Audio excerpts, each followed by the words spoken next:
Jose Iglesias has been slapped with a 1-game suspension, and Xander Bogaerts an undisclosed fine, both of them in some trouble for their conduct towards the umpires in the dugout following game 3. KP, have you ever seen this before? I mean, this type of closeness after a game where clearly it was contentious, there was a wrong call, and the Padres feel like it ended their season. I've seen it in a very similar venue, an older venue in Fenway, when the umpires actually have to walk through your dugout to go up there. Mhm. Not a playoff game, but a regular season game. And that's something that it shouldn't really happen because it was a moment, a playoff game. Obviously the wrong call was made. Players are human beings, umpires are human beings. Emotions got the best of them, but they should never really kind of have to leave out of the same exit. That could have been avoidable. And why are we suspending guys for next year? Let things that happened last year die with their season. Allow the guy to play next year. Move on. Really good point here too, Kratz. I mean, we have a big dumper in baseball. We also have the famous Friday news dumper in baseball. This is so classic to put this out on a Friday afternoon, but it is what it is. It's a story. And I'm wondering if there's another way for the umps to go out. I mean, I know covering, and it depends on the ballpark, but covering postseason games, sometimes or most of the time we would come out of a spot where the umps would come in, and I thought that was partially for them to not exit through where players are going to be. Am I wrong on Parks. that? Parks.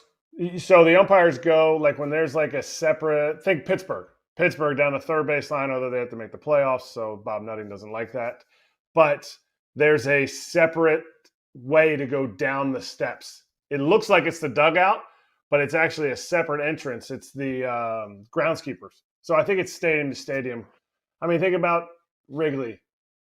They didn't, you could barely fit in a dugout before, and then they've done so many renovations, but there's no second way out. Like, not only are they going down those steps, they right there in Wrigley, they're going down into the dugout, and then they're going down basically either through the video room. I think they have to go through the video room, which is at Or the the weight end room, bottom yeah. of the dugout. And so you're going through some fire, and guys are pissed. I don't agree at all with so many parts of this. I don't agree with what Iglesias did and Bogaerts did. I don't agree with the umpire barking back. I don't agree with them having to walk through. It just felt like everybody was set up for failure to make a bad choice. Like, everybody's just barking back. And fortunately, the other umpires were like, okay, we got it. That's the Padres trainer right there who's helping hold some of the guys back. Like, it's not good. Okay. I think most people agree that it was not a good situation, but whenever something gets called out, I need a solution. What would have been the solution in that scenario? And yes, I'm thinking back now to when I covered Cubs postseason games, and we're going through a lot of concourse and fans and stuff because, again, there's just not the same setup as some of the other ballparks, right? A lot of the parks, Kratz, do have the separate tunnel there. Like, I'm thinking of Houston, for example, because I've been there a million times since the Astros have been in the postseason a lot. Yep. They have that spot where I guess still technically you can go through some fans. It's like the bougie suite underground kind of area. There's all that food, but then you can veer off. You know what I'm talking about? And so the umps go through, and then we go out to do our interviews, and it's completely separated from the players. That's a more modern ballpark, though. The answer is there's always going to be something wonky about it. Do you wait for the players to get out? Do you wait for, because that's brutal. You make the umpires just stand out there in the field while, because it could have been the other way. It could have gone against the Cubs, and the Padres had, they were celebrating on the field in that moment. Like, it could have been different. Maybe they should have two separate ways. Like, let's say they go through the Padres dugout there. Hey, look, we got to use our field, change it up. We're going through the Cubs dugout. Why are we going through the Cubs dugout now? I like the other way. You might have to walk a little bit farther, but the Cubs are out on the field jumping around. Padres are looking to cut your head off. Yeah, a couple things. First off, I just want to mention that Iglesias has a chance to appeal. He's going to appeal, so he might win that battle and get it reduced to a fine. It's one game, so they pretty much slapped the minimum on him, and then it could still come down.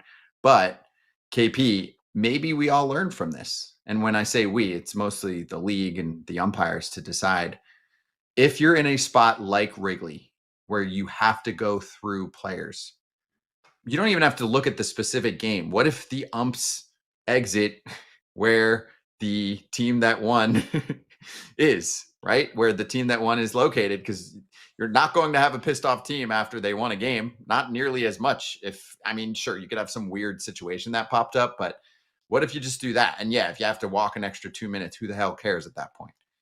Yeah, I mean, I think there should always be a contingency plan in place too, because very easily, if the Padres would have won that, let's say the fans were really upset. Maybe the game ended the other way, and the fans are really upset at the umpires over the call that they made, and maybe even their safety is in jeopardy. Like, I think there's got to be a bunch of different sort of contingency plans for these umpires to get off the field safely. But like you said, I mean, players should learn from this. I know emotions were really high. It's really unfortunate that it happened, but I think it's something they should take a look at. And even in an older ballpark like Wrigley, there's got to be a second way for them to get out. And even if it takes them a little bit longer to have to walk a little bit further off the field, let's just make sure that they get off the field, not having to necessarily interact with either team. Like you said, a lot of these new ballparks do a good job of it. And now that I'm on the other side, the media side, I saw where, I would enter on the field is the same way that the umpires are coming in and out of the field. And they never really have to interact with either dugout. Mm-hmm. Also, ABS coming next year, challenge system. That will help. Don't run out of challenges at the wrong time. And then you can win that battle fair and square. And then you can beat up a robot if you disagree. But last point here, too, there is security that MLB, I think, does a good job with. I mean, I remember every single game I've covered, and it's always all about we have to wait. The security's handling getting the umpires off the field. But again, yes, I do think a key here is that you're at Wrigley and you're in a tougher spot. But now hopefully everyone learns from this situation, because it looked like it kind of could have gotten much worse, if anything, KP. I mean, you're pissed off, your season's over. One person barks, another person barks back.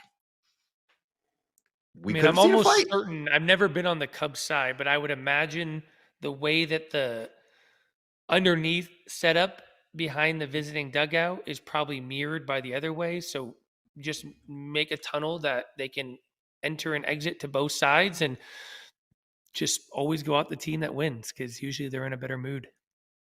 Bingo. I really think that's the move. Good. We have solved world's problem. You're welcome, Rob. The baseball world problem that has plagued us all.